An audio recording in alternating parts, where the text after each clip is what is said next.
సామాజిక, ఆర్థిక, విద్య, ఉపాధి, రాజకీయ మరియు కుల సర్వే ఈ తెలంగాణ సమాజాన్ని, అదేవిధంగా ఈ దేశం మొత్తాన్ని ఎక్స్రే తీయాలి.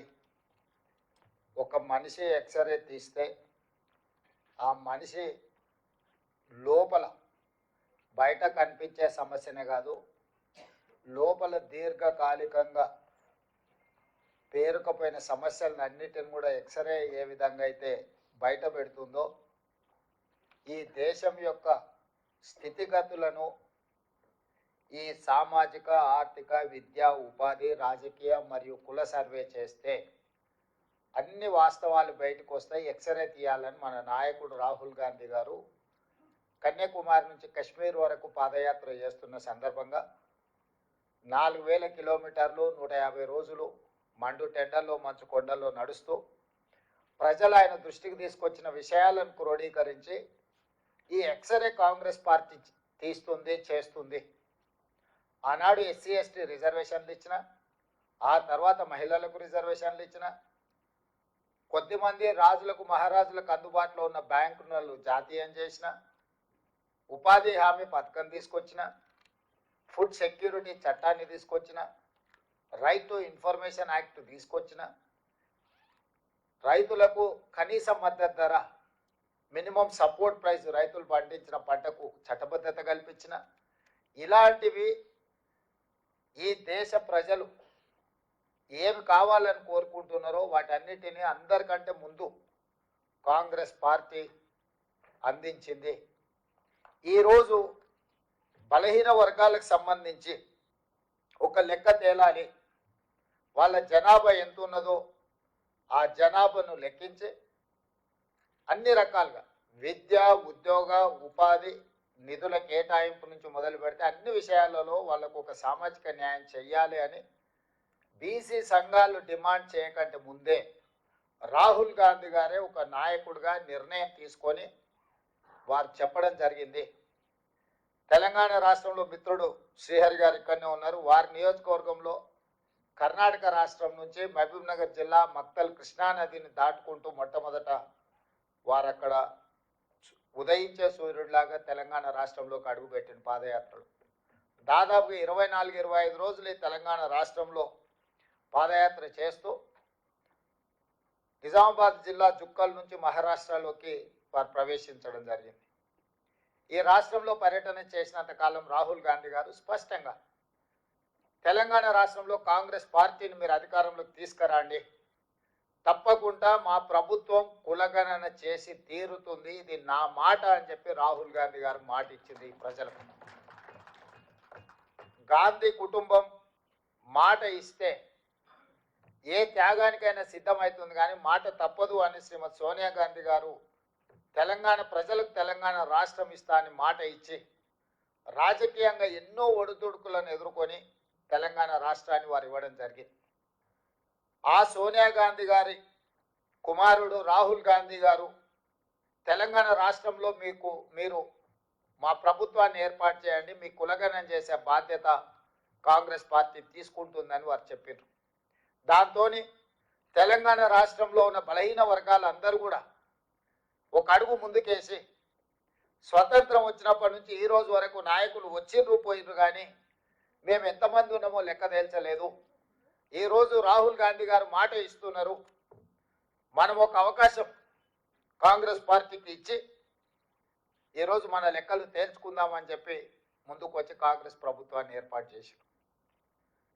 మరి ఆ బాధ్యతతో, ఆ ఆలోచనతో ఉన్న రాహుల్ గాంధీ గారు, కాంగ్రెస్ పార్టీ శ్రీ మల్లికార్జున్ ఖర్గే గారు నన్ను తెలంగాణ రాష్ట్ర ముఖ్యమంత్రిగా వారు పార్టీ నిర్ణయం మేరకు శాసనసభ్యులు అందరూ కలిసి నాకు ఒక అవకాశం ఇచ్చారు.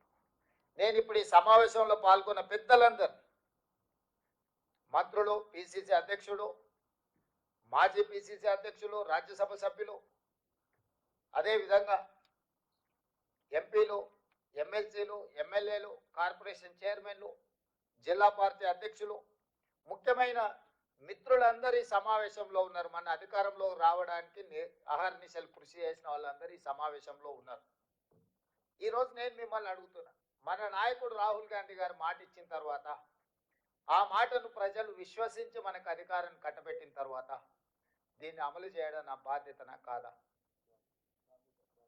కాబట్టి ఈరోజు మన నాయకుడు ఇచ్చిన మాటను తూచా తప్పకుండా అమలు చేయాలనే చిత్తశుద్ధితోని తెలంగాణ రాష్ట్ర ముఖ్యమంత్రిగా దేశంలో ఏ ముఖ్యమంత్రి, ఏ రాష్ట్ర ప్రభుత్వం ఈ నిర్ణయం చేయడానికి సాహసం చేయలే. దానివల్ల వచ్చే రాజకీయ పరిణామాలు కావచ్చు, లేకపోతే ఎదుర్కోవాల్సిన సమస్యల్ని చూసి భయపడి ఎవరు ముందుకు రాలే భారతదేశం మొత్తంలో. కానీ తెలంగాణ రాష్ట్ర ప్రభుత్వం రాహుల్ గాంధీ గారు ఇచ్చిన మాటను నిలబెట్టాలి అన్న ఆలోచనతోటి 100% ఈ విషయాన్ని పారదర్శకంగా ప్రజల్ని మమేకం చేసి ప్రభుత్వాన్ని పూర్తి స్థాయిలో ఇందులో ఈ కార్యాచరణలో ఈ కార్యక్రమంలో ప్రభుత్వాన్ని పూర్తి స్థాయిలో భాగస్వాములను చేసి ఈ కార్యక్రమాన్ని చేపట్టినము. చాలా మంది ఇదేదో ఆశామాసి ఆనాడు సమగ్ర కుటుంబ సర్వే కేసీఆర్ గారు 12 గంటలలో చేసి ఇదే లెక్కలని కాకి లెక్కలు ఆయన చెప్పాను. ఏ రోజు కూడా అధికారికంగా వారు క్యాబినెట్లో పెట్టడం కానీ శాసనసభకు వివరాలు ఇవ్వడం కానీ ప్రభుత్వం ఎక్కడ అధికారికంగా లెక్కలు చూపించలే. ఈ రాష్ట్రంలో ఉన్న జనాభానంతా లెక్క కట్టి ఒక కుటుంబం ఒక వ్యక్తి ఆ వివరాలను దాచిపెట్టుకొని ఎన్నికలు వచ్చినప్పుడు ఆయనకు అవసరమైన విధంగా ఆ సమాచారాన్ని వినియోగించుకొని రాజకీయ ప్రయోజనం పొందేదే తప్ప 10 సంవత్సరాలలో ఆ సమాచారాన్ని పేదల కోసం వినియోగించలేదు. అందుకే కాంగ్రెస్ పార్టీ ప్రభుత్వం ఎప్పుడైతే ఈ కులగణన చేయాలి, ఈ వివరాలను సేకరించాలనుకున్నప్పుడు వివిధ రాష్ట్రాలలో ఈ దేశంలో ఎక్కడెక్కడ ఏ రాష్ట్రాలు ఇందులో ప్రయత్నం చేసినాయి, ఆ ప్రయత్నాలలో విజయం సాధించిన వాళ్ళు ఎవరు, వైఫల్యం చెందిన వాళ్ళు ఎవరు అని స్టడీ చేసి ఒక అధికారుల బృందాన్ని బీహార్, హర్యానా, కర్ణాటక, రాజస్థాన్ వివిధ రాష్ట్రాలకు తిప్పి అధికారుల బృందాన్ని సమాచారాన్ని సేకరించడము. అదేవిధంగా ఒక మంత్రివర్గ ఉపసంఘాన్ని వీటన్నిటిని పర్యవేక్షించడానికి ఉత్తమ్ కుమార్ రెడ్డి గారిని, దామోదర్ రాజనరసింహ గారిని, శ్రీధర్ బాబు గారిని, మిత్రుడు పొన్నం ప్రభాకర్ గారిని, సీతక్కను ఒక మంత్రివర్గ ఉపసంఘాన్ని వేసి, ఎందుకంటే దీనికి అధికారిక కార్యాచరణ ఒక అధికారిక గుర్తింపు ఉండాలని మంత్రివర్గ ఉపసంఘాన్ని వేసాం. ఈ మంత్రివర్గ ఉపసంఘము అధికారిక బృందము వివిధ రాష్ట్రాలలో పర్యటించి సమాచారణ సేకరణ చేసి ఆ వివరాలన్నీ కూడా మంత్రివర్గానికి వాళ్ళు వివరిస్తే అక్కడి నుంచి వివిధ రాష్ట్రాలలో వచ్చిన సమస్యలను దృష్టిలో పెట్టుకొని ఇది ఏదో ఒక డిపార్ట్మెంట్ చేస్తే దీనికి చట్టంలో కోర్టులో ఇబ్బంది వస్తుంది అని చెప్పి ఇతర రాష్ట్రాల అనుభవాలను దృష్టిలో పెట్టుకొని ప్లానింగ్ డిపార్ట్మెంట్ చేయాలని చెప్పి ఒక నిర్ణయానికి వచ్చినాం. ఈరోజు ప్రభుత్వం మొత్తం సేకరించిన సమాచారాన్ని మంత్రివర్గ ఉపసంఘం ఇచ్చిన సూచనకు ప్రభుత్వం నిర్ణయం తీసుకొని దీని ఒక నోడల్ ఏజెన్సీ కింద ప్లానింగ్ డిపార్ట్మెంట్ కింద అన్ని శాఖలు వస్తాయి కాబట్టి planning department as a nodal agency కింద మనము ఈరోజు నియమించుకున్నాము. ప్లానింగ్ డిపార్ట్మెంట్ ఫైనాన్స్ మినిస్టర్ కింద వస్తుంది. అందుకే ఉప ముఖ్యమంత్రి బట్టి విక్రమార్క గారు ఆర్థిక మంత్రిగా ఉన్నారు. వారి కింద ఉన్న సందీప్ సుల్తానియా ప్లానింగ్ డిపార్ట్మెంట్ హెడ్గా అధికారిగా సీనియర్ ఐఏఎస్ ఆఫీసర్గా ఉన్నారు. ఈ బాధ్యతను ఉప ముఖ్యమంత్రి బట్టి విక్రమార్క గారికి ప్లానింగ్ డిపార్ట్మెంట్ సందీప్ సుల్తానియా గారికి అప్పగించడం జరిగింది. ఆ తర్వాత మనము ఈ రాష్ట్రాన్ని మొత్తం 94,863 విభాగాలుగా ఒక్కొక్క క్లస్టర్ 150 ఇండ్లు మొదటి 3 రోజులు ఇండ్ల వివరాలు సేకరించినాం. ఇట్లా ప్రతి ఇంటికి వెళ్ళి ఒక స్టిక్కర్, ప్రతి ఇంటికి వెళ్ళి ఆ ఇంటికి ఒక నెంబర్ వేసి ఫస్ట్ ఇండ్ల సమాచారాన్ని సేకరించినాం. 3 రోజులు ఇదే ప్రక్రియ మీద 94,863 మంది ఎన్రోలర్స్ ఇల్లు తిరిగి ఇంటికి స్టిక్కర్లు అంటించి ఫస్ట్ ఇండ్ల లెక్క రాసుకొచ్చారు. వీళ్ళు పనిచేస్తున్నారా లేదా అని పర్యవేక్షించడానికి 9,628 మందిని సూపర్వైజర్లు, ప్రతి 10 మంది ఎన్రోలర్స్కి ఒక సూపర్వైజర్ని పెట్టి ఈ 10 మంది ఎన్రోలర్స్ ఇల్లు తిరిగి ఇంటికి స్టిక్కర్ అంటించి ఆ ఇళ్ళ వివరాలు సేకరిస్తున్నారా లేదా అని చెప్పి సూపర్వైజర్లను నియమించినాం. వీళ్ళ మీద మండల స్థాయిలో ఒక అధికారిని వేసినాం. ఆ మండల స్థాయి అధికారుల మీద ఒక అడిషనల్ కలెక్టర్ స్థాయి, జిల్లా స్థాయి ఇంకొక అధికారిని నియమించాం. ఆ పైన కలెక్టర్ను పెట్టినాం. అంటే కలెక్టరు, అడిషనల్ కలెక్టరు, మండల స్థాయి అధికారి, ప్రతి 10 మంది ఎన్రోలర్స్కి ఒక సూపర్వైజరు, ఆ కింద ప్రతి 150 ఇళ్లకు ఒక ఎన్రోలర్. ఇంత వ్యవస్థను పక్కడబందిగా 1,03,889 మందిని ఈ ప్రక్రియలో భాగస్వాములను చేసినాము.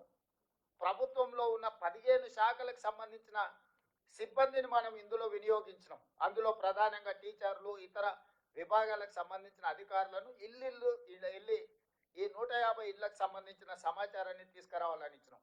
వాళ్ళకి రెగ్యులర్గా గవర్నమెంట్ ఇచ్చే జీతం ఇస్తే వాళ్ళకి ఇంట్రెస్ట్ ఉండదని చెప్పి ఈ ఎన్రోలర్స్గా పాల్గొన్న వాళ్ళకు కూడా మనం ఒక్కొక్కరికి 10,000 రూపాయలు ఇవి చేయడానికి వాళ్ళకు ప్రత్యేకంగా నిధులు ఇచ్చినాం.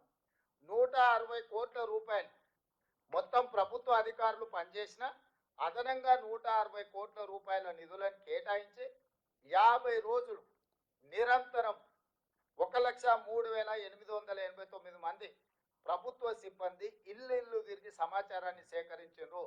ఈ సేకరించిన సమాచారం మొదట ఇళ్లకు ఇట్లా స్టిక్కర్లు అతికించి ఇళ్ల లెక్క తీసినాం.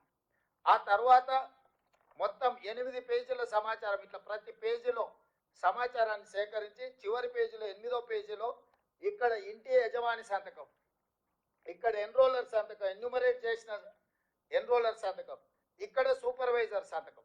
ఇందులో 8 పేజీలలో ఇచ్చిన సమాచారం ఆ ఇంటి యజమాని మొత్తం చదివి ఇన్న తర్వాత సంతకం పెట్టి ఇచ్చిన సమాచారం.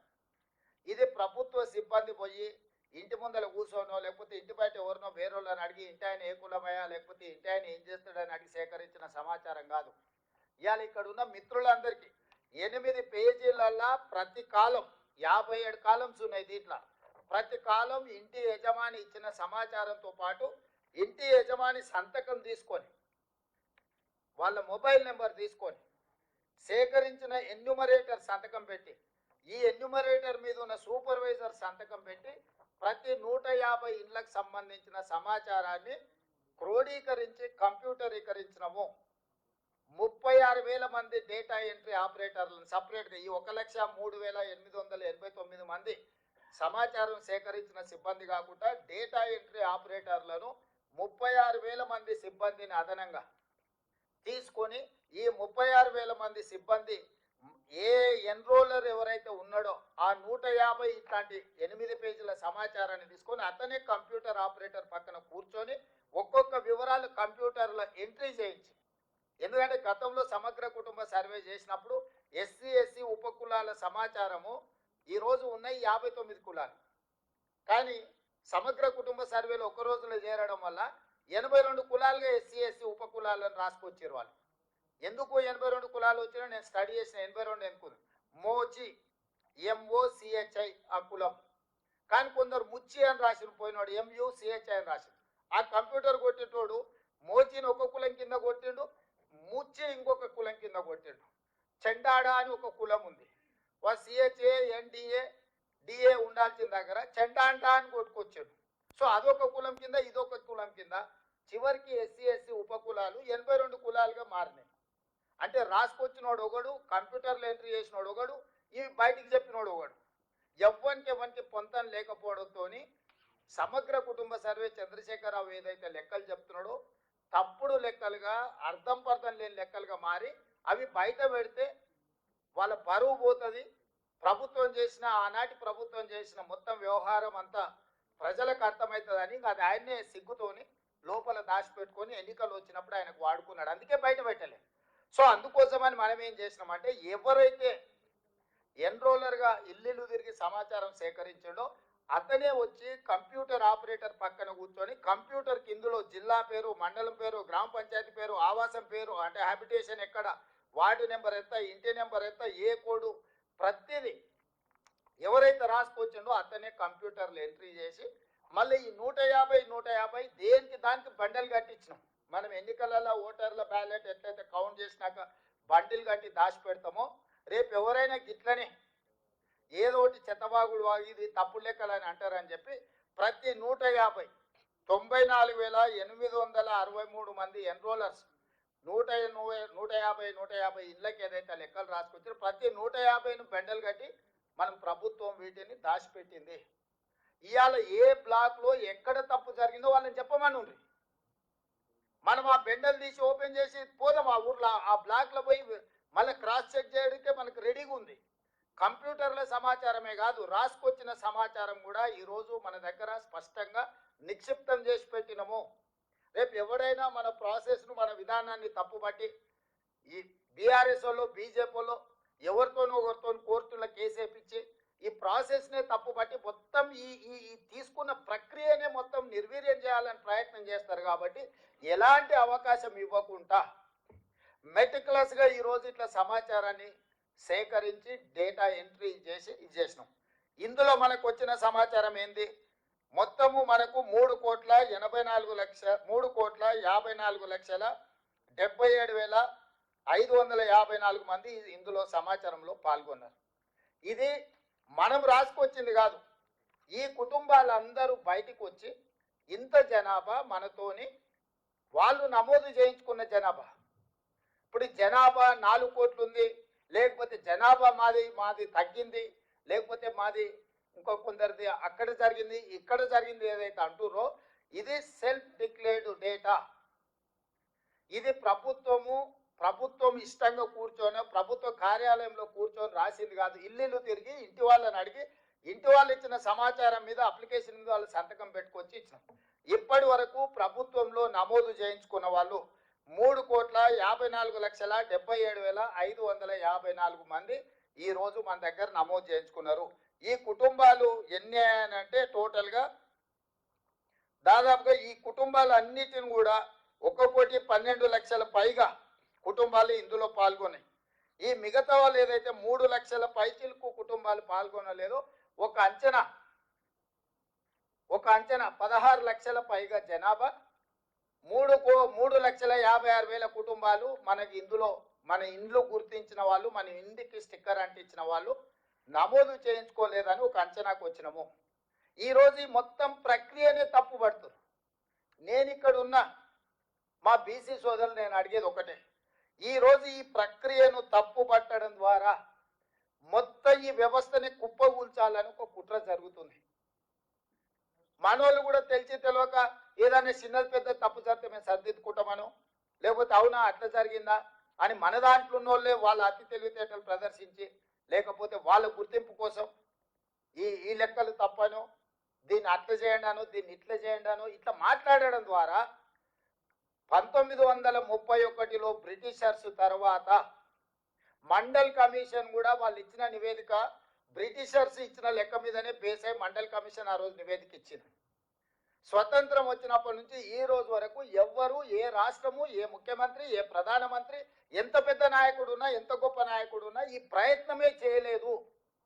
ప్రయత్నం ప్రారంభిస్తే ఆగిపోయింది. 2011లో మన్మోహన్ సింగ్ గారు ఉన్నప్పుడు సోనియా గాంధీ గారు ఆదేశాలు ఇచ్చారు, డేటా కలెక్ట్ చేసిండ్రు, కానీ దాన్ని టేబుల్ చేయనీయలే. ఇప్పుడు మోడీ గారు నేను బీసీని అంటాడు, 12 ఏళ్ళు ఆయన ప్రధానమంత్రి. ఆనాడు కాంగ్రెస్ పార్టీ ఇచ్చిన నివేదికను బయట పెట్టమని ధైర్యం ఉంటే, బీసీల పట్ల ప్రేమ ఉంటే బండి సంజయ్ గారిని ఈరోజు ఆ నివేదికను బయట పెట్టించమని మనం సేకరించిన 2011 ఒక ప్రయత్నం చేసింది కాంగ్రెస్ పార్టీ. ఆ వివరాలు ఉన్నాయి కేంద్ర ప్రభుత్వం దగ్గర. Ask them to table that details చెయ్యరు. ఎందుకు అని అంటే ఒక్కసారి లెక్క తెలిస్తే లెక్క ప్రకారం వాటా అడుగుతారు, కోటా అడుగుతారు. ఒకసారి అడగడం మొదలు పెడితే ఇయ్యాలి కాకపోతే రేపైనా అది అమలు జరుగుతుంది. ఓవర్ నైట్ ఒకటే రోజు జరగకపోవచ్చు. స్వతంత్రం అడగంగానే వచ్చిందా? కొట్లాడంగా వచ్చింది. తెలంగాణ రాష్ట్రం ఒకటేసారి వచ్చిందా? ఎన్నో సంవత్సరాలు కొట్లాడితే తెలంగాణ రాష్ట్రం వచ్చింది. ఇవాళ ఈ బీసీ లెక్కలు కూడా ఓవర్ నైట్ రాలే. కొన్ని ఏళ్ళ నుంచి కొట్లాడుతున్నారు సంఘాలు, నాయకులు, వీళ్ళు కొన్ని దశాబ్దాల నుంచి అడుగుతూనే ఉన్నారు.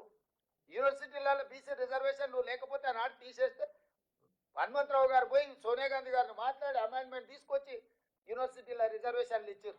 శివశంకర్ గారు ఉన్నప్పుడు ఈ యొక్క జాతుల కోసం ఇందిరాగాంధీ గారి కాడి నుంచి కేంద్ర ప్రభుత్వం మీద ఒత్తిడి తీసుకొచ్చి ఎన్నో ప్రయోజనకరమైన అంశాలను పొందుపరిచారు. ఏది కూడా ఒక్కరోజు రాత్రి ఊరికే రాదు. కొట్లాడి సాధించుకునేవి మిగిలినాయి. ఇవాళ ఎన్నో ఏళ్ళ నుంచి కొట్లాడుతున్నది, ఎంతో దీర్ఘకాలికంగా వాయిదా పడుతున్న ఒక డిమాండ్ను ఈరోజు మనం సక్సెస్ఫుల్గా దీన్ని ముందుకు తీసుకెళ్తున్నాము. దాంతో ఇందులో పాల్గొనని వాళ్ళు, ఇదంటే ఇష్టం లేని వాళ్ళు, ప్రధానంగా రాజకీయాలలో బీఆర్ఎస్, బీజేపీ ఈరోజు కాంగ్రెస్ పార్టీ ఒక రాష్ట్రంలో చేపట్టిన ఈ ప్రక్రియ 100% న్యాయపరంగా చట్టపరంగా అధికారికంగా ఈ నివేదికని ఈరోజు మనం తయారు చేసినాము.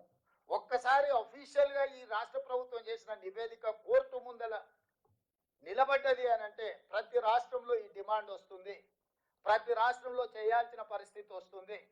అన్ని రాష్ట్రాలలో ఈ డిమాండ్ చేస్తే దేశం మొత్తంలో అమలు చేయాల్సి వస్తుంది.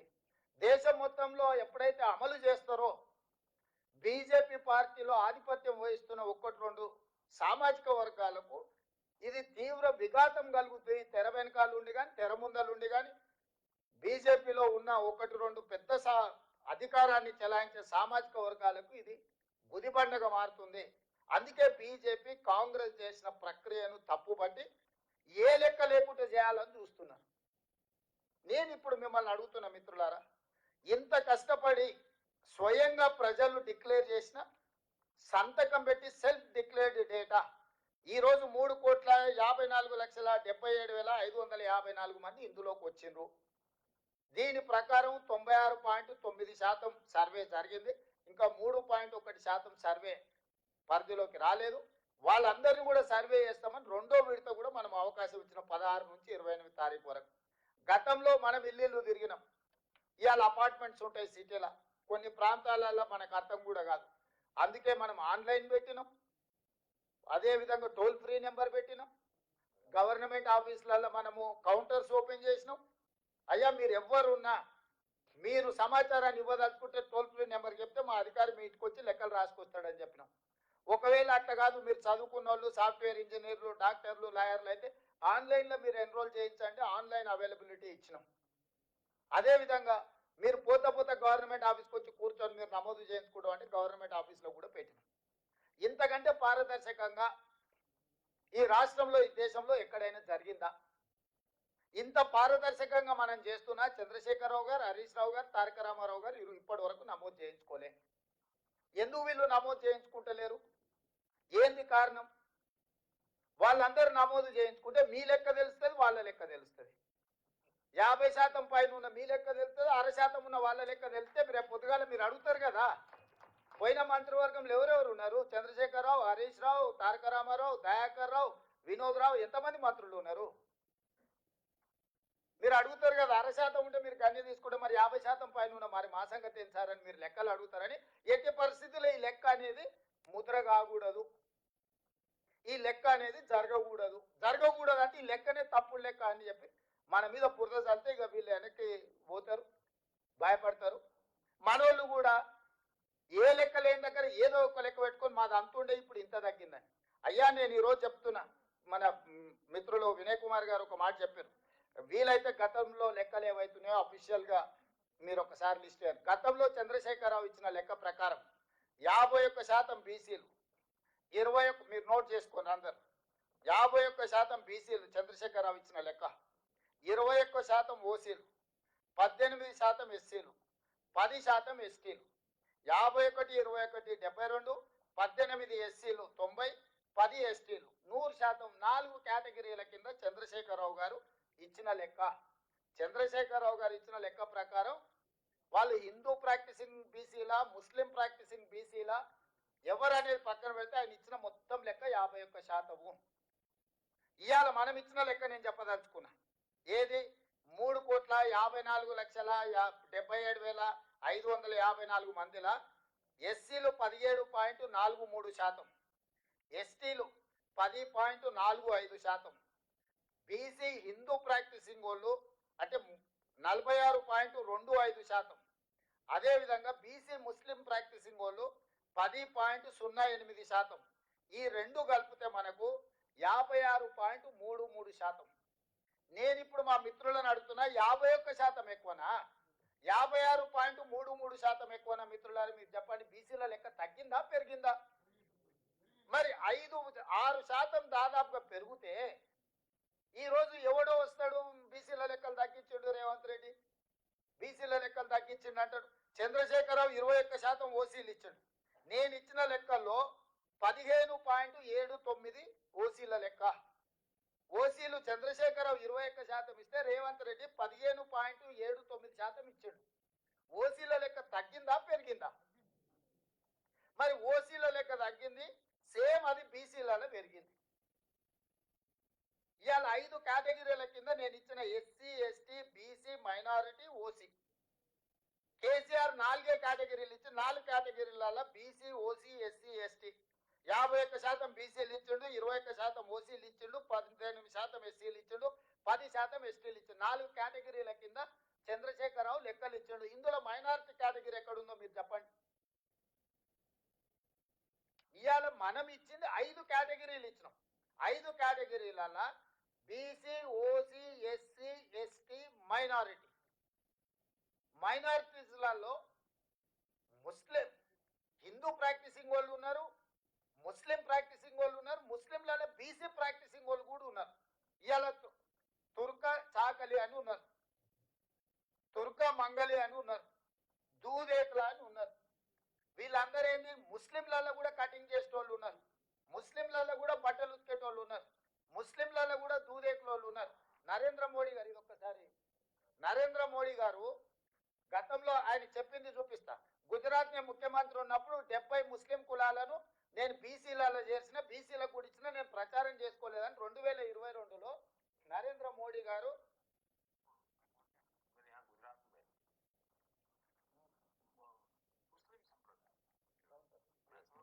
70 जातियां ऐसी हैं जो ओबीसी है, और मेरे गुजरात में जब मैं था उनको ओबीसी की कैटेगरी में बेनिफिट मिलता था, लेकिन कभी मैं मीडिया में नहीं देखा। మళ్ళొకసారి వినిపిస్తున్నాను.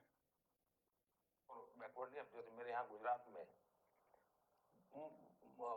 मुस्लिम संप्रदाय में मैं समझता हूँ कि 70 जातियां ऐसी हैं जो ओबीसी है, और मेरे गुजरात में जब मैं था उनको ओबीसी की कैटेगरी में बेनिफिट मिलता था, लेकिन कभी मैं मीडिया में नहीं देखा। ఏమన్నాడు, మనందరికీ హిందీ వచ్చు. నేను నా గుజరాత్లో 70 జాతులు ముస్లింలు ఓబీసీలలో ఉన్నారు, నేను చేసిన వాళ్లకు. కాకపోతే నేను ఎప్పుడు మీడియాలో చెప్పుకోలేదని ఈ దేశ ప్రధానమంత్రి నరేంద్ర మోడీ గారు 2022లో అఫీషియల్ ఇంటర్వ్యూలో చెప్పిన ప్రధానమంత్రిగా. మరి ఇప్పుడు బండి సంజయ్ గారు రేవంత్ రెడ్డి తీసుకొచ్చి బీసీలను, మన ముస్లింలను తీసుకొచ్చి బీసీలో కలిపి అంటాడు. డాక్టర్ బాబాసాహెబ్ అంబేద్కర్ గారు ఇచ్చిన రాజ్యాంగంలో దూదేకులోలు బీసీ బి గ్రూప్లు ఉన్నారు. ఎస్సీలు క్రిస్టియన్ గా కన్వర్ట్ అయితే బీసీ సి గ్రూప్లు ఉన్నారు. ఎస్సీలు కూడా మన వినయ్ గారికి తెలవాలి. ఎస్సీస్ ఎవరైనా క్రిస్టియన్ కన్వర్షన్ జరిగితే వాళ్ళని తీసుకొచ్చి ఎస్సీలను కూడా బీసీ సి గ్రూప్లు యాడ్ చేసిండ్రు, కన్వర్షన్ జరిగిన వాళ్ళను. సో ఇవాళ ఇవన్నీ ఎందుకు వాళ్ళు మాట్లాడుతున్నారు అని అంటే సింపుల్, ఈ లెక్క తేలిందని అంటే ఆ తర్వాత మా సంగతి ఏంటి చెప్పండి అని మీరు అడుగుతారు. మీరు అడగొద్దంటే ఈ లెక్కలు తేలొద్దు. నేను మిమ్మల్ని అడుగుతున్నా ఏం ప్రాసెస్. నేను చంద్రశేఖరరావుని అడిగినా, కిషన్ రెడ్డిని అడిగినా, బండి సంజయ్ని అడిగినా, లేకపోతే ఇతర నాయకులను అడుగుతున్నా, అయ్యా మేము ఒక ప్రక్రియ ద్వారా ఈ కులగణన మేము చేపట్టినము, ప్రతి మనిషి లెక్కలు వివరాలు సేకరించి వాళ్ళతో సంతకం తీసుకొని ప్రభుత్వం ఒక అఫీషియల్ డాక్యుమెంట్ ఇచ్చినాము. తప్పుడు లెక్క అని తప్పుడు మాటలు మాట్లాడకుండా ఎట్లా తప్పు లెక్క చెప్పుది. ఏ బ్లాక్ లో, ఏ ఇంట్లో, ఏ కులాన్ని నేను తప్పు రాసుకొచ్చినా 100% పారదర్శకంగా పక్కా లెక్క చేసిన ఇవాళ. ఎందుకంటే ఈ దేశానికే తెలంగాణ రోల్ మోడల్ గా నిలబడబోతుంది. ఇవాళ ఇన్నేళ్ళైనా మండల్ కమిషన్ ని, మండల్ ఆయన ఎప్పుడో బీహార్కు ముఖ్యమంత్రి ఉండే, ఆనాడు 79లో మండల్ కమిషన్ ఇచ్చి ఈ రోజుకి ఆయన పేరు మండల్ కమిషన్ అంటే ఒక వ్యక్తి పేరు. ఎందుకు ఈ రోజు వరకు మీరు మనందరం ఎవ్వరూ మాట్లాడినా మండల్ కమిషన్ మండల్ పేరు తీసుకుంటున్నాం అంటే చరిత్రలో నిలిచిపోయే ఒక గొప్ప చారిత్రాత్మక సాహసోపేతమైన నిర్ణయము. ఈరోజు రాహుల్ గాంధీ ఆదేశాల మేరకు మీరందరూ ఎన్నిక చేసి మీరందరూ అవకాశం ఇచ్చారు తెలంగాణ రాష్ట్రానికి. నేను ముఖ్యమంత్రి అయినా, తెలంగాణ రాష్ట్రానికి ముఖ్యమంత్రి అవడం అనేది ఆషామాషి విషయం కాదు. నా జీవితంలో ఈ లెక్క చేస్తే రేపు భారతదేశంలో ఎవరైనా, ఆనాడు తెలంగాణ రాష్ట్రంలో రేవంత్ రెడ్డి ముఖ్యమంత్రిగా ఉన్నప్పుడు బలైన వర్గాల లెక్క పక్కా తెలిసిండు. అది నరేంద్ర మోడీ, రాహుల్ గాంధీ గారా, లేకపోతే నేను ఇంకోరా చెప్పట్లేదు. ఎవరైనా ఈ దేశంలో ఒక నివేదిక గురించి చర్చించాలంటే తెలంగాణ రాష్ట్రం గురించి రేవంత్ రెడ్డి గురించి మాట్లాడాల్సిందే. ఇది చరిత్రలో నిలిచిపోయే చారిత్రాత్మకమైన సందర్భము. చరిత్రలో ఒక గొప్ప అవకాశాన్ని జారవిడ్చుకుంటే అంతకంటే రాజకీయ అజ్ఞానం కానీ లేకపోతే దురుద్దేశం కానీ ఇంకోటి ఉండదు. నేను రాజకీయ అజ్ఞానంతో లేను.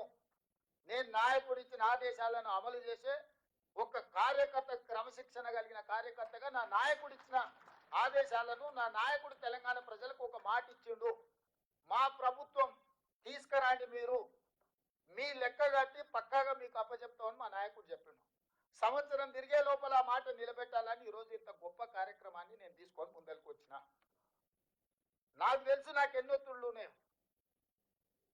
మీకు కనిపించకపోవచ్చు, కనిపించకుండా నా మీద జరుగుతున్న ఒత్తిడి ఇది ఎట్లో గట్ల వాయిదా పెట్టు అని, లేకపోతే ఈ లెక్కలు బయట పెడితే రాబోయే రాజకీయ పరమైన ఇబ్బందులు, వీటన్నిటిని ఎంతో మంది వచ్చి నాకు చెప్పినా కూడా నేను ఒకటే మాట చెప్పిన, అయ్యా ఇది చరిత్రలో నిలిచిపోయే ఒక గొప్ప అవకాశము. ప్లస్ మా నాయకుడు రాహుల్ గాంధీ గారు ఈ దేశానికి, రాష్ట్రానికి ఇచ్చిన మాట, నాయకుడు ఆదేశాలను పాటించడమే నా ధర్మము. ఈ వేదిక మీద ఇంతమంది సీనియర్ నాయకులు ఉన్నారు, నాకంటే చాలా మంది. హనుమంత్ అన్న మేము పుట్టినప్పటి నుంచే రాజకీయాలలో ఉన్నాడు. చాలా మంది ఇప్పుడు జానారెడ్డి గారు లాంటి వాళ్ళు 40-50 ఏళ్ళ నుంచి ఉన్నారు. వీళ్ళందరికీ రాని అవకాశం నేను ముఖ్యమంత్రి అయినా. వీళ్ళందరికీ రాని అవకాశం నాకు ముఖ్యమంత్రి అయ్యే అవకాశం చిన్న వయసులో వచ్చింది. ఎందుకు వచ్చింది? ఆనాడు ఆ నాయకుడితోనైనా నాయకుడు ఏం కోరుకుంటాడో, నాయకుడు ఏం ఆదిస్తాడో 100% నాయకుడు ఆదేశాల మేరకు, పార్టీ నిర్ణయం మేరకు పనిచేసిన కాబట్టి నాకు అవకాశాలు వచ్చినాయి. ఈనాడు కూడా కాంగ్రెస్ పార్టీ, మన నాయకుడు రాహుల్ గాంధీ గారు 100% ఇది అద్భుతంగా చెయ్యాలని వారు కోరుకుంటున్నారు. రాహుల్ గాంధీ దేశం ప్రజల ముందు ఈ విషయంలో ఒక మాట ఇచ్చిండు. పార్టీ కోరుకుంటుంది, నాయకుడు ఆదేశించిండు, దాన్ని తూచా తప్పకుండా 100% అమలు చేయాలన్నదే నా ఆలోచన. కాబట్టి ఈరోజు దీన్ని పారదర్శకంగా పక్కాగా చేస్తున్నా. ఎవరికైనా ఏమైనా శశపిశలు, అపోహలు, అనుమానాలు ఉంటే పక్కన పెట్టండి. ఈ రోజు మనం చేసిన లెక్క 100% పక్క. ఎవడు ఏం చెప్పినా నమ్మకండి మిత్రులారా. ఇవాళ మీరు ఈ లెక్కను తప్పు వాటి రటిగా దేశంలో లెక్కనే లేదు, పోల్చడానికి లెక్క లేదు, భవిష్యత్తులో ఎవరు చేయరు. ఇక ఏ రకంగా మేము ఇంతమంది ఉన్నామని మీరు కొట్లాడతారు నాకు చెప్పండి. ఇవాళ ఈ అవకాశాన్ని మీరు వదులుకుంటే ఇక మళ్ళీ అవకాశం వస్తుందని నేను చేయడానికి వేరే ప్రక్రియ లేదు. నేను చేయగలిగిన, ఈ ప్రభుత్వం చేయగలిగిన ప్రతి అంశాన్ని పరిగణలోకి తీసుకొని మన దగ్గర జిల్లాలు తిరిగినాం. డెడికేటెడ్ కమిషన్ భూసాన్ వెంకటేశ్వరరావు గారిని వేసిన ఒక BC IAS, BC commission G Niranjan గారిని కాంగ్రెస్ పార్టీ క్రమశిక్షణ కలిగిన నాయకుని బీసీ కమిషన్ చైర్మన్ చేసినాం. వాళ్ళందరి సలహాలు తీసుకొని డెడికేటెడ్ బీసీ కమిషన్ వేసి వెంకటేశ్వరరావు గారిని, వాళ్ళ ఫాదర్ కూడా గొప్ప బీసీ నాయకుడు, అట్లాంటి వాళ్ళని పెట్టి ఈరోజు ఈ ప్రక్రియ అంతా చేసినాం. అన్ని నియోజకవర్గాలలో అధికారులు పర్యటించారు, అన్ని జిల్లాలలో పర్యటించారు, బీసీ కమిషన్లు పర్యటించారు, డెడికేటెడ్ కమిషన్ పర్యటించింది, మా మంత్రివర్గ ఉపసంఘం పర్యవేక్షించింది, మా డిప్యూటీ సీఎం గారు పర్యవేక్షించారు. 12 సార్లు నేనే స్వయంగా పర్యవేక్షించి చీఫ్ సెక్రటరీ నుంచి మొత్తం వ్యవస్థలను అంతా ఇందులో భాగస్వాములను చేసి 50 రోజులు చంద్రశేఖరరావు 12 గంటలలో కాకి లెక్కలు చేస్తే పక్కడిబందిగా 50 రోజులు లక్షలాది మంది అధికారులను నేను ఇందులో ఉపయోగించి నేను లెక్క చేసిన. ఈ లెక్కను కూడా ఇవాళ తప్పని వాళ్ళు తప్పుడు ఆరోపణలు చేస్తే మన వాళ్ళు మౌనంగా ఉంటే శాశ్వతంగా నష్టపోతారు. ఇంకే రాష్ట్రం కూడా ముందుకు రాదు. ఇవాళ ఈ రాష్ట్రంలో లెక్క పక్కా తెలిస్తే మిగతా రాష్ట్రాలలో మిగతా ముఖ్యమంత్రులందరికీ కూడా విధి లేని పరిస్థితి వస్తుంది. మోడీ గారు కూడా చెయ్యక తప్పని పరిస్థితి కల్పించాలి.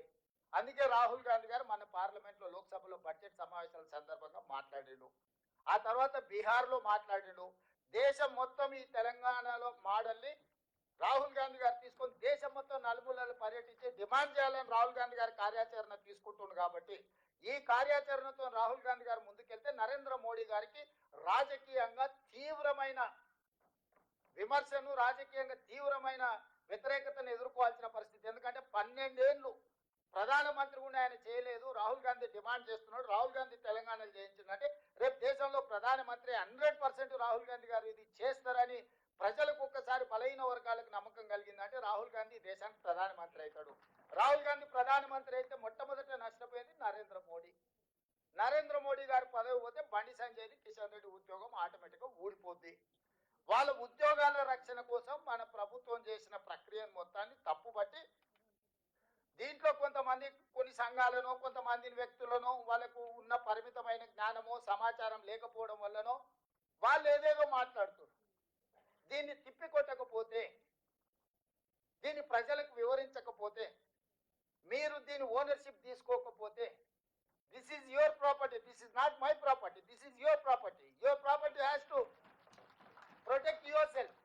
మీకు ఒక ఆస్తిని జమ చేసి రాహుల్ గాంధీ గారు ఇస్తే మీరు ఆ ఆస్తిని కాపాడుకోకపోతే రేపు భవిష్యత్తులో ఏం చెప్పుకుంటారని నేను అడుగుతున్నా. ఇక్కడ ఉన్న మిత్రులందరూ, మీరందరూ చదువుకున్న వాళ్ళు, నాకంటే గొప్ప చదువులు చదువుకున్న వాళ్ళు, మీకు సోషల్ ఇంజనీరింగ్ తెలిసిన వాళ్ళు, సోషల్ రెస్పాన్సిబిలిటీ ఉన్న వాళ్ళు ఇందులో ఉండరు. మీరు ఎవరికి వాళ్ళు ఏదో రేవంత్ రెడ్డి గారు చేసి ఆయన చెప్పుకుంటారులే, పట్టి విక్రమార్క చేసి ఈయన చెప్పుకుంటారులే అంటే ఇది అల్టిమేట్ గా ఎవరికి నష్టము?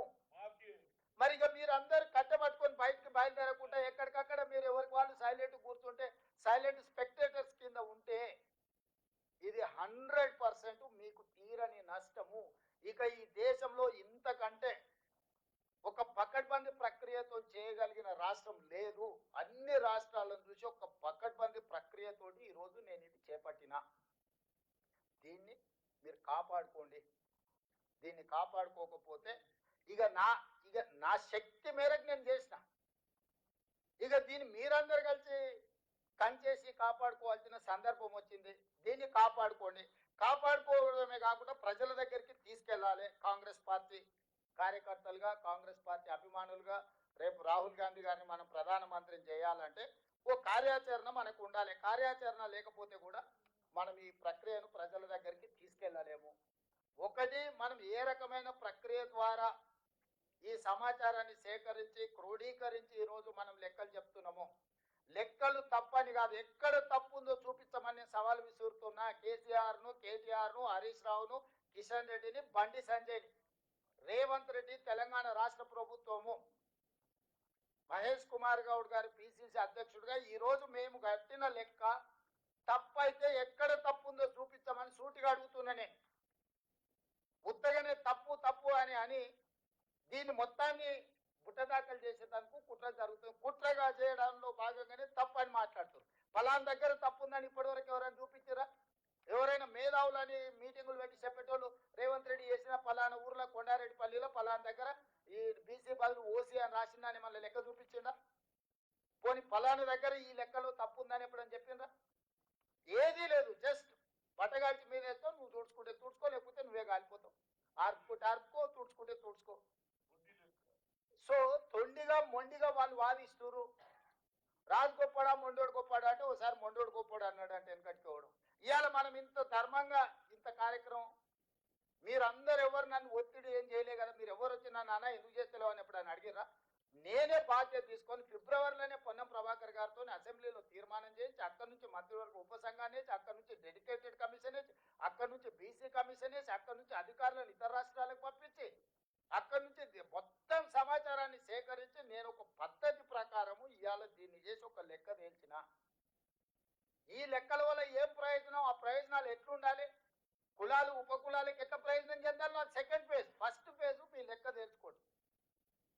ఇవాళ నేను మీకు చెప్పేది ఒకటే, మీ లెక్క పక్కాగా మీ సంఖ్యలు ఉందనుకో, మీరు ఎవరు అడిగినా పుస్తకం తీసి ఇట్లా ముందు పెట్టి నా లెక్క ఎంత ఉన్నది, నా సంగతి ఏందో చెప్పు అని మీకు అడగడానికి మీ దగ్గర ఏమీ లేదు, పోల్చుకోవడానికి ఏమీ లేదు, సరి చేసుకోవడానికి ఏమీ లేదు. ఈ రోజు ఫస్ట్ డాక్యుమెంట్, ఇప్పుడు రాజ్యాంగం కూడా బాబాసాహెబ్ అంబేద్కర్ గారిని చైర్మన్ చేసి ఒక రాజ్యాంగాన్ని రాసుకున్న తర్వాత పరిపాలనలో అమలు చేస్తూ పోయినప్పుడు సవరణలు చేసుకుంటూ వచ్చారు. ఒకవేళ అవసరం అనుకుంటే అప్పుడు సిచ్యువేషన్ ప్రకారం ఆ రోజు ప్రజలకు ఏం అనుకూలం ఉందో కొన్ని సవరణలు వేసినప్పుడు 76th అమెండ్మెంట్ ఇంతకుముందే వినయ్ గారు చెప్పారు, రాజ్యాంగంలో 77వ సవరణ ద్వారా మనం కొన్ని మార్పులు చేసుకున్నామని. ఈరోజు నేను అనేది కూడా ఈరోజు మనం ఇంత పకడ్బందీ నివేదిక తెచ్చినాం. రేపు దీని ద్వారా సంక్షేమం ఎట్లా అమలు చేయాలి, లేకపోతే అభివృద్ధి ఎట్లా అమలు చేయాలి, లేకపోతే సామాజికంగా ఎట్లా న్యాయం చేయాలి, ఆర్థికంగా ఎట్లా న్యాయం చేయాలి, విద్యలో ఎట్లా న్యాయం చేయాలి, ఉపాధిలో ఎట్లా న్యాయం చేయాలి, రాజకీయంగా ఎట్లా న్యాయం చేయాలి, వీటన్నిటికీ ఒక లెక్క దొరుకుతుంది. ఆ లెక్క మీరు అడగడానికి ఉంటుంది. ఇది శాశ్వతంగా చరిత్రలో నిలబడిపోయే ఒక కాంప్రహెన్సివ్ డెడికేటెడ్ కాస్ట్ సర్వే ఇందులో ఒక బీసీల లెక్క చేయలే. రెడ్డి లెక్క ఉంది, వెల్మోల లెక్క ఉంది, కమ్మోల లెక్క ఉంది, అయ్యగార్ల లెక్క ఉంది, సేట్ల లెక్క ఉంది. చిన్న చిన్న మేరీ, ఇప్పుడు మా రాజేందర్ వచ్చిన మేరీ కాకపోతే ఆరకట్క కావచ్చు, చిన్న చిన్న మైన్యూట్ కులాలు ఉప కులాలను కూడా మనం లెక్క తీసినాము. It is not that easy. No politician can take this type of risk. I have taken that because of my leader has committed something. I wanted to deliver that. మా నాయకుడు ఒక కమిట్మెంట్ ఇచ్చి నా కమిట్మెంట్ ఫుల్ఫిల్ చేయడం, ఆయన నా మీద ఎంత విశ్వాసం ఎంత నమ్మకం ఉంటే నన్ను రాష్ట్రానికి ముఖ్యమంత్రి చేయమని ఖర్గే గారు రాహుల్ గాంధీ గారు నిర్ణయం తీసుకొని ఉంటారు. 100% నా మీద విశ్వాసం నమ్మకం పెట్టినరు ఖర్గే గారు రాహుల్ గాంధీ గారు. అంటే ఈరోజు దాన్ని నిలబెట్టుకునే బాధ్యత నా మీద ఉన్నది.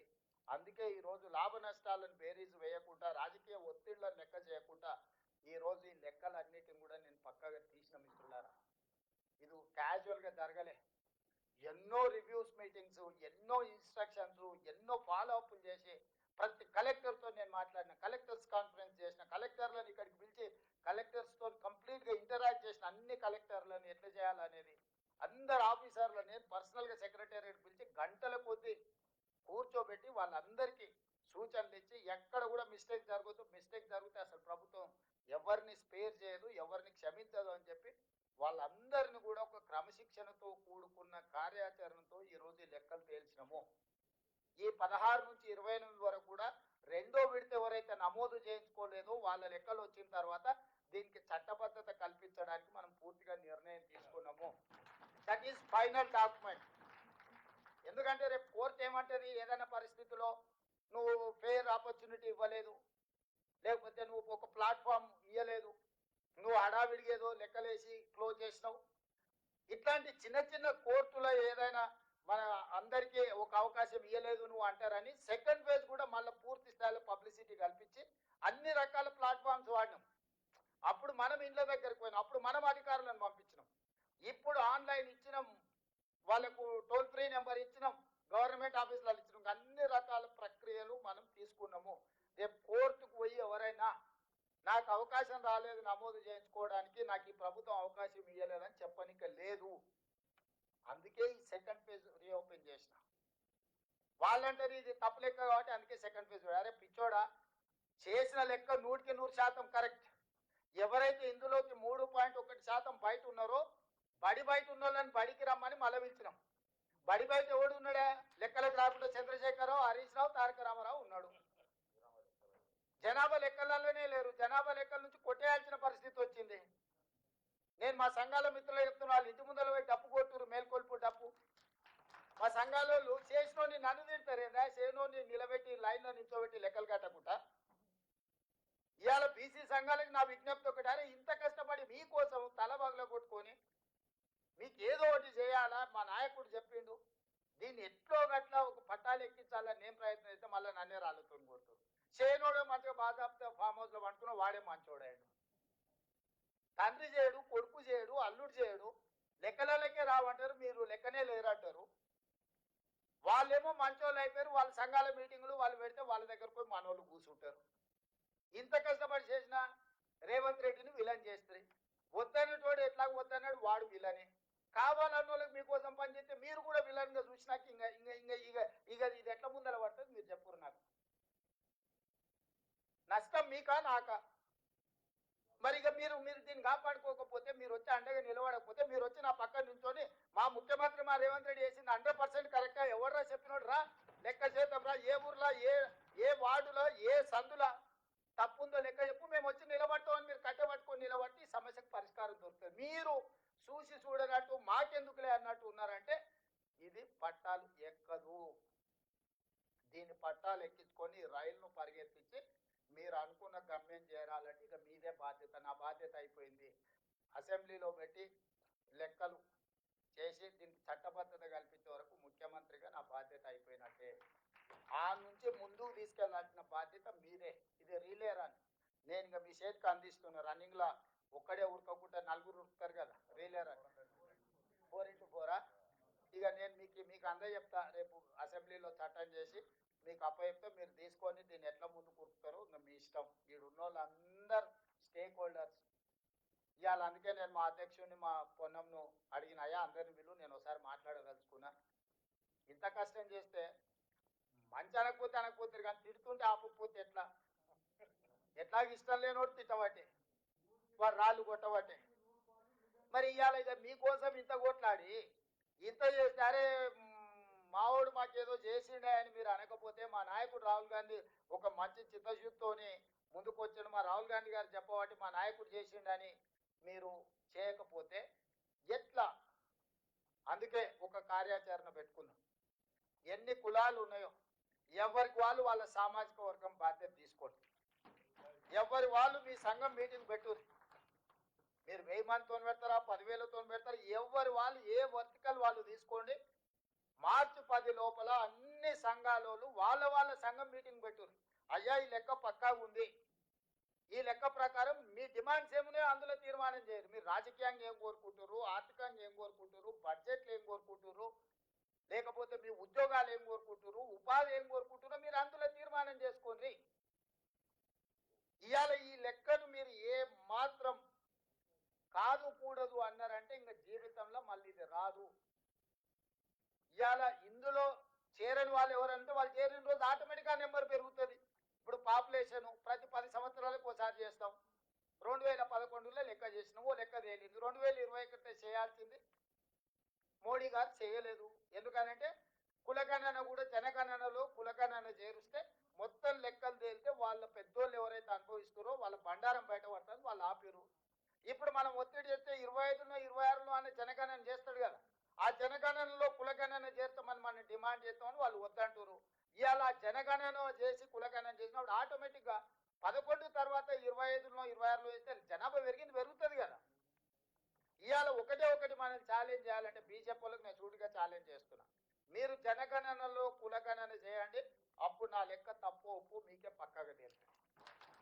మీకు చిత్తశుద్ధి ఉంటే నా అఫీషియల్ డాక్యుమెంట్ను మీరు అఫీషియల్గా మీరు కౌంటర్ చేయదలుచుకుంటే రేపు జరగబోయే జనగణనలో కులగణనను చేర్చండి, చేర్చి లెక్కలు చేయండి. చేసి నీ మోడీ గారి డాక్యుమెంట్ ఏందో తీయండి, రాహుల్ గాంధీ గారి డాక్యుమెంట్ ఏందో రెండు పక్కన పెడతాం.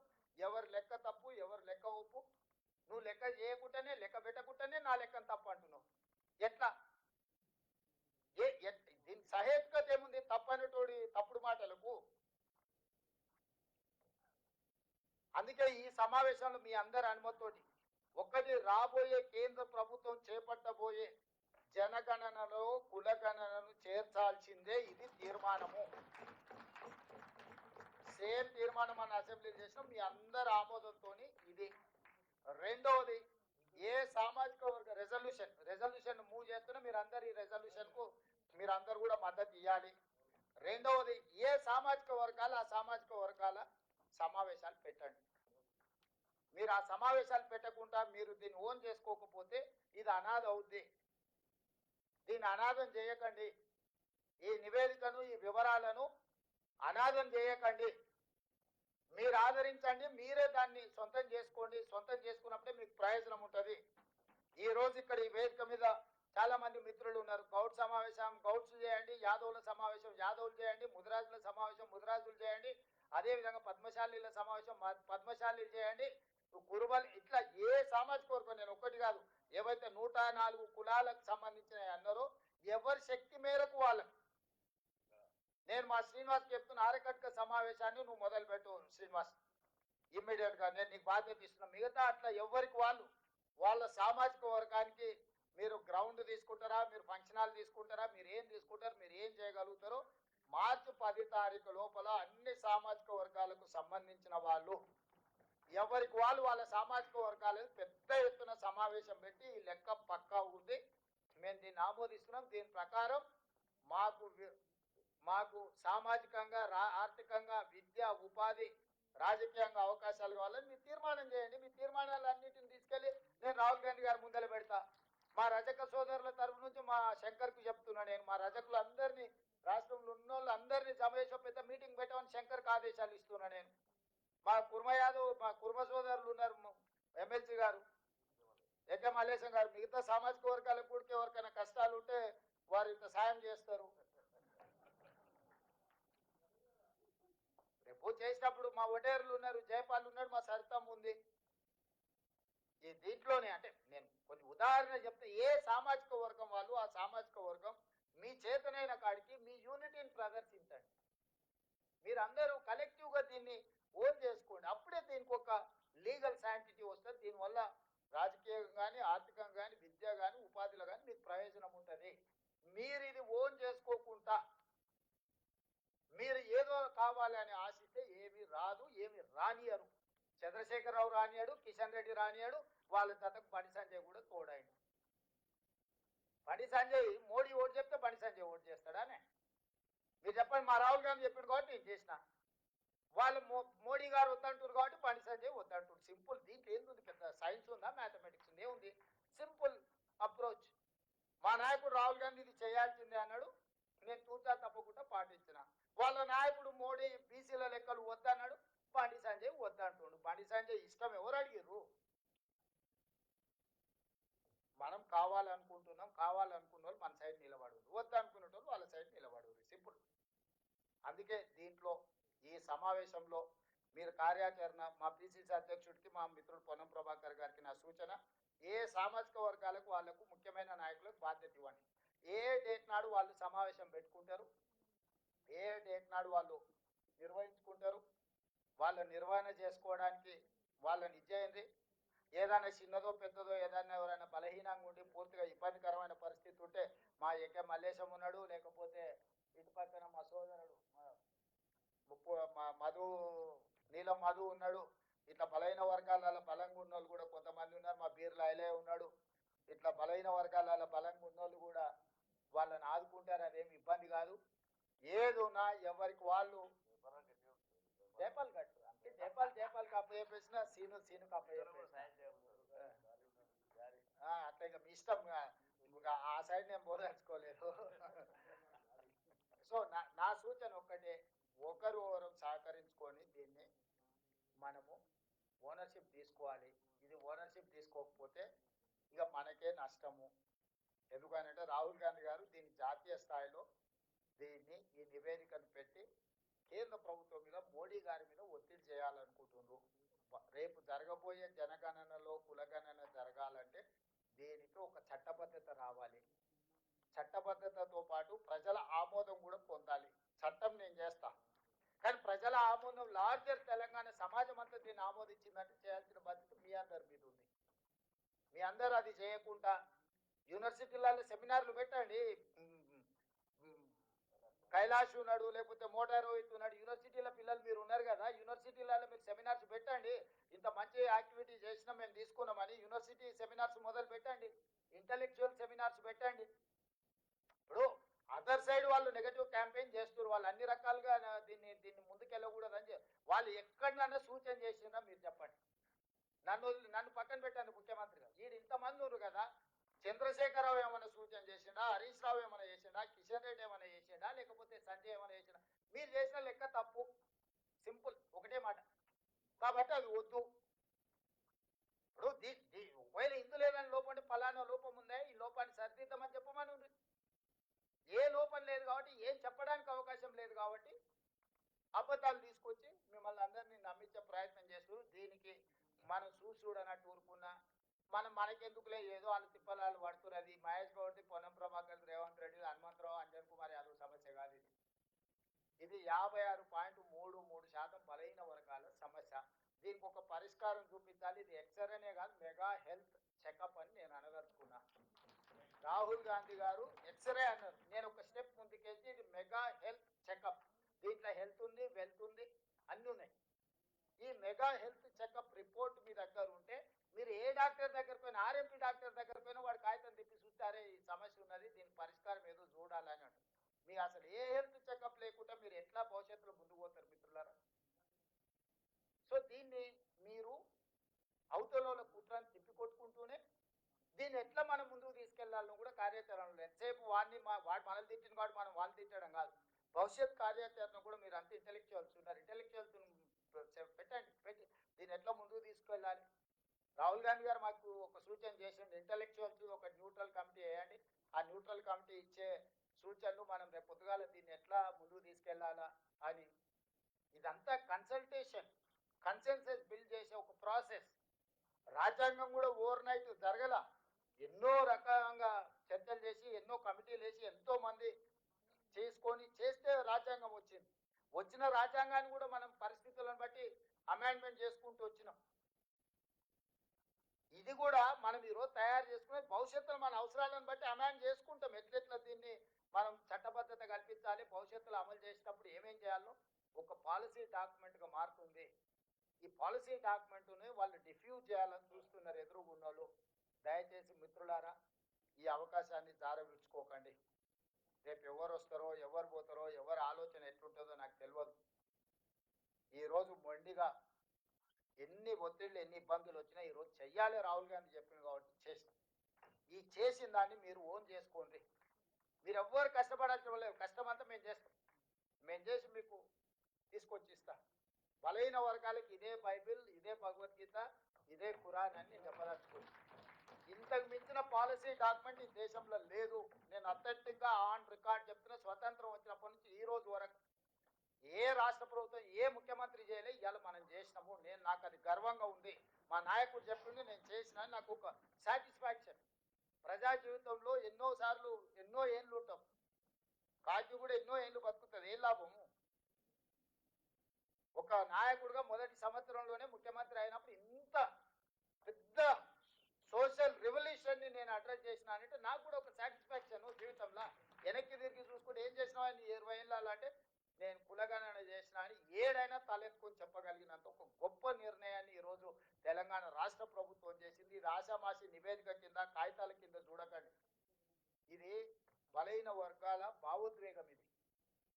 ఇది బలహీన వర్గాల భావోద్వేగం. ఈ భావోద్వేగాన్ని నేను గౌరవించి దీన్ని ముందుకు తీసుకెళ్లడానికి ట్రై చేస్తున్నాం. మీరు అందరూ ఈ విషయం, మిగతా విషయాలలో నాతో విభేదించినా పర్వాలేదు, ఈ విషయంలో మాత్రం మీరు ఉన్నోళ్ళందరూ కలిసికట్టుగా అండగా నిలబడండి. దీన్ని ముందుకు తీసుకెళ్దాము. నాకు ఇది చిత్తశుద్ధితో ముందుకు తీసుకెళ్లడం తప్ప నాకు వేరే లక్ష్యం లేదు. ఈ లక్ష్యాన్ని ముందుకు తీసుకెళ్దామని చెప్పి మీ అందరికీ తెలియజేస్తూ మీ అందరి దగ్గర సెలవు తీసుకుంటున్నా. ధన్యవాదాలు మిత్రులారా. రేవంత్ రెడ్డి గారి నాయకత్వం, రేవంత్ రెడ్డి గారి నాయకత్వం, రాహుల్ గాంధీ గారు, అదేవిధంగా మాన్య ముఖ్యమంత్రి రేవంత్ రెడ్డి గారు ఈ చరిత్రాత్మక నిర్ణయం తీసుకున్నందుకు చప్పట్లు